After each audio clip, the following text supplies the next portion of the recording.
दोस्तों आप एक बार के लिए इमेजिन कीजिए कि आप अपने किसी फ्रेंड के साथ एक खिलौने की दुकान पर जाते हैं जहां हर तरह का अलग अलग खिलौना मिलता है, लेकिन आपके उस फ्रेंड को एक साधारण सा दिखने वाला खिलौना पसंद आता है जिसे वो काफ़ी ज़्यादा एंटरटेन भी नहीं हो सकता है, और उस खिलौने को दोस्तों उसने दोगुने दाम से भी ज़्यादा में खरीद लिया ज़बरदस्ती।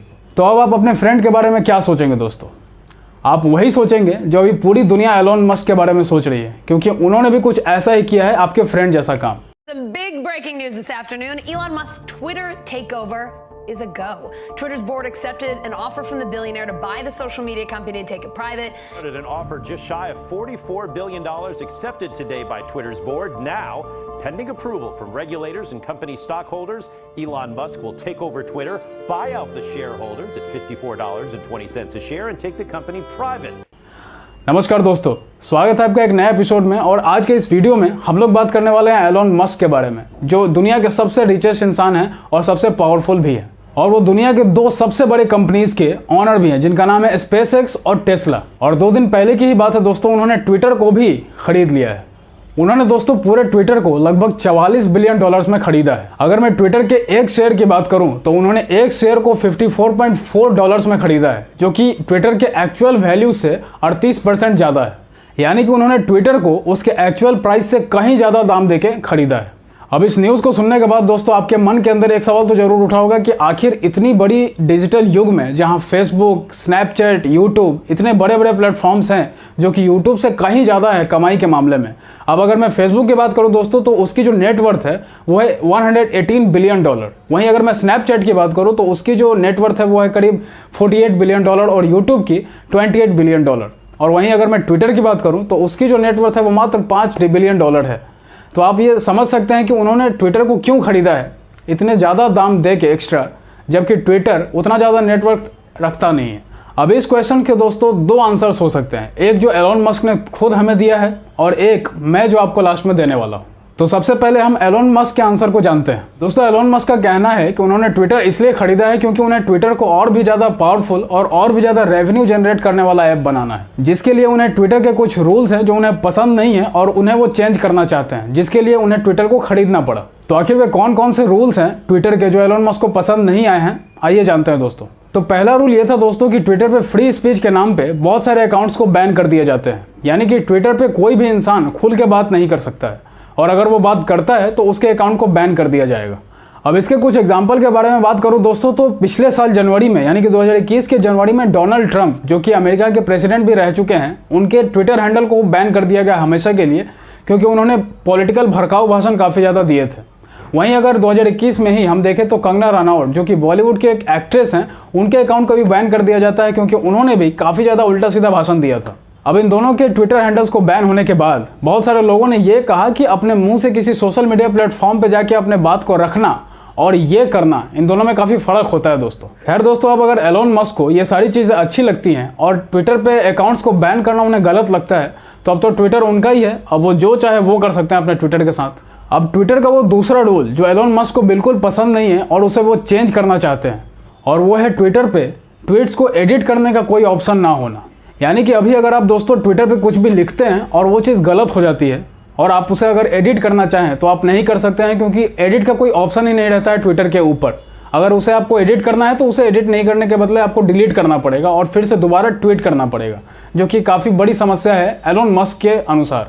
और अब दोस्तों अगर ट्विटर पे ये एडिट वाला ऑप्शन आ जाता है तो मेरे हिसाब से ट्विटर पे भड़काऊ भाषण देने के साथ साथ किसी बात को बोल के मुकर जाना भी काफ़ी आसान हो जाएगा। यानी कि दोस्तों अब ट्विटर पे कोई भी आके कुछ भी बोल सकता है और उस बात पे बवाल होने पे वो अपने ही ट्वीट को एडिट करके उस बात से मुकर भी सकता है। वाह वाह वाह वाह वाह। अब अगर दोस्तों हम लोग मस्क के तीसरे रीजन के बारे में बात करें, जो कि मुझे भी काफ़ी जेन्युइन लगा, तो वो है बोट्स की समस्या। एलोन मस्क का कहना यह है दोस्तों कि ट्विटर पे बोट्स की जो संख्या है वो धीरे धीरे बढ़ते ही जा रही है, जो कि काफ़ी एक बड़ी समस्या है ट्विटर के लिए। अब आप लोग सोचेंगे कि ये बोट क्या होती है, तो बोट को अगर मैं आसान भाषा में समझाऊं तो बोट्स एक तरह के फेक अकाउंट्स होते हैं दोस्तों ट्विटर के ऊपर, जो कि किसी पर्सन के द्वारा यूज़ नहीं किए जाते हैं। ये एक सीक्रेट सॉफ्टवेयर के द्वारा ऑपरेट किए जाते हैं, जो 1 मिनट के अंदर दोस्तों बहुत सारे ट्वीट्स आसानी से कर सकते हैं, जिसका जो गलत तरीके से यूज़ है दोस्तों वो दुनिया के बड़े बड़े पॉलिटिशियंस और बिजनेसमैन के द्वारा किया जाता है। तो दोस्तों अगर पूरे ट्विटर से इस बोट को हटा दिया जाता है एलोन मस्क के द्वारा, तो ये काफ़ी अच्छी न्यूज़ हो जाएगी ट्विटर के लिए भी और पूरी दुनिया के लिए भी। तो दोस्तों ये तो रीजंस हो गए एलोन मस्क के, जो उन्होंने दिए थे ये कहने के लिए कि आखिर उन्होंने ट्विटर को ही क्यों खरीदा। लेकिन अब मैं अपना रीजन बताने वाला हूं दोस्तों कि उन्होंने ट्विटर को क्यों खरीदा होगा। दोस्तों इस चीज को हम लोग काफी ज्यादा लॉजिकली समझने वाले हैं। ट्विटर के पास अभी total 206 million monetised active users हैं, जिनमें कॉमन पीपल के साथ साथ दुनिया के बड़े बड़े पॉलिटिशियंस, बड़े बड़े सेलिब्रिटीज और बड़े बड़े बिजनेसमैन भी हैं। दोस्तों ट्विटर पे हर एक पोस्ट को काफी सीरियसली लिया जाता है। यहाँ पे एक ट्वीट पूरी दुनिया में दंगे भी भड़का सकती है और पूरे बिजनेस के जो मार्केट है यानी कि शेयर मार्केट में भूचाल भी ला सकती है। मेरे कहने का मतलब दोस्तों सिर्फ इतना है कि ट्विटर एक काफी ज्यादा पावरफुल सोशल मीडिया प्लेटफॉर्म है। अगर किसी चीज को प्रमोट या फिर डिमोट करना है तो यहाँ पे आसानी से किया जा सकता है। और आप ये बात दोस्तों बखूबी जानते होंगे कि एलोन मस्क ट्विटर पे काफी ज्यादा एक्टिव रहते हैं। उनका ट्विटर पे फॉलोअर है लगभग 86.5 मिलियन, जो कि एक काफी बड़ा नंबर होता है दोस्तों। और ये नंबर्स दोस्तों एलोन मस्क को दुनिया के सबसे बड़े इन्फ्लुएंसर्स में से एक बना देता है, जिसके कारण उनके एक ट्वीट से पूरे वर्ल्ड के शेयर मार्केट पे काफी ज्यादा प्रभाव पड़ता है। अभी कुछ महीने पहले की ही बात है दोस्तों, उन्होंने क्रिप्टो करेंसी के बारे में कुछ ऐसा बोल दिया था जिसके वजह से क्रिप्टो करेंसी की जो वैल्यूज है वो काफी ज्यादा ऊपर चली गई थी। लेकिन उसी कुछ दिनों के बाद उन्होंने कुछ ऐसा बोल दिया क्रिप्टो करेंसी के बारे में, मतलब उसे डिमोट कर दिया, जिसकी वजह से क्रिप्टो करेंसी के जो शेयर्स हैं और जो वैल्यू है वो पूरी तरह से धड़ाम से नीचे आके गिर जाती है, जिससे दुनिया को इन्फ्लुएंस करने की लेवल को देख सकते हैं आप लोग कि कितना ज्यादा है एलोन मस्क का। यानी कि बहुत ज्यादा प्रभाव पड़ता है एलोन मस्क के एक ट्वीट से। और इसी कारण से दोस्तों उन्हें एक भी ट्वीट करने से पहले यूएस की एक सिक्योरिटी कंपनी है जो कि गवर्नमेंट कंपनी है, उससे इजाजत लेनी पड़ती है, जिसका नाम है SEC यानी कि सिक्योरिटीज एक्सचेंज कमीशन। अब दोस्तों एलोन मस्क अपने इस इन्फ्लुएंस के पावर को कभी खोना नहीं चाहते हैं, क्योंकि दोस्तों आप लोग देख सकते हैं कि एलोन मस्क की जितनी भी कंपनीज हैं उसके जो इन्फॉर्मेशन है वो लोगों तक पहुंचाते हैं ट्विटर के माध्यम से ही। इसलिए वो ट्विटर को हमेशा के लिए अपने पास रखना चाहते थे, जिसके वजह से उन्होंने ट्विटर को खरीदा है। तो दोस्तों ये था मेरा रीजन कि आखिर क्यों एलोन मस्क ने ट्विटर को ही खरीदा है। अगर आप मेरे इस रीजन से एग्री करते हैं तब तो ठीक है, और अगर नहीं करते हैं तो आप नीचे कमेंट में लिख के जरूर बता सकते हैं कि अगला पॉइंट क्या हो सकता है आपके द्वारा। तो दोस्तों अगर फाइनली हम लोग बात करें तो एलोन मस्क ने ट्विटर को तो खरीद दिया, लेकिन अब ट्विटर के फ्यूचर में इसके अंदर क्या क्या चेंजेस देखने को मिलेंगे। अब इसका आंसर दोस्तों काफी ज्यादा सिंपल है। अभी मैंने बताया कि ट्विटर पे एलोन मस्क को क्या क्या चीजें पसंद नहीं है, तो वो चीजें तो डेफिनेटली चेंज होने वाली हैं। लेकिन अब ट्विटर को क्या है ना कि आयरन मैन से कंपेयर किया जाता है, यानी कि हम कॉमन मैन जहां तक सोचते हैं एलोन मस्क वहां से सोचना शुरू करते हैं। तो अब देखना यह होगा दोस्तों कि क्या क्या नई चेंजेस देखने को मिलते हैं ट्विटर के अंदर। हो सकता है कि ट्विटर का नाम भी चेंज हो जाए, या फिर हो सकता है कि ट्विटर के CEO भी चेंज हो सकते हैं। फ्यूचर में दोस्तों ट्विटर पे काफी बड़े बड़े चेंजेस देखने को मिल सकते हैं। तो देखना यह है कि एलोन मस्क क्या क्या चेंजेस करते हैं।